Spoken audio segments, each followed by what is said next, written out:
Komisioni Shtetëror i Zgjedhjeve lajmëroi se ka kontroll të plotë mbi gjithë procesin zgjedhor, e sidomos mbi shtypjen e materialeve konfidenciale për zgjedhjet. Reagim ky për informacionin e agjencisë së lajmeve Meta, e cila sipas informacioneve të marra nga punonjës në shtypshkronjën Kiro Dandaro në Manastir, publikoi se janë shtypur 80.000 fletë votimi më shumë, të cilën e quajti dezinformim dhe spekulim.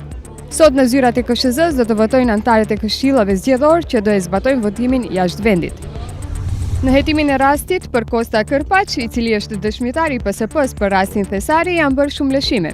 Slobodan Bogojevski, ish kryeshef në DSK, kandidat për deputet dhe koalicioni për ndryshime dhe drejtësi, në debatin në Nova mes tjera shtregon për shumë lëshime gjatë zgjidhjes së këtij rasti misterios, siç është sigurimi i vendit, pozita e trupit të Kërpaq, pistoleta si dhe pronësia e firmës të cilën ai e ka menaxhuar.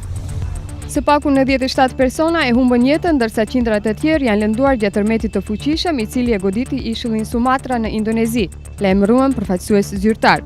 Tërmeti me fuqi prej 6.5 ballë sot në mëngjes e goditi provincën Aceh, në kohën kur besimtarët kanë qenë duke u përgatitur për faljen e mëngjesit. Ky është një nga rajonet që u godit nga tërmeti dhe tsunami i fuqishëm në vitin 2004, kur humbën jetën 170.000 persona.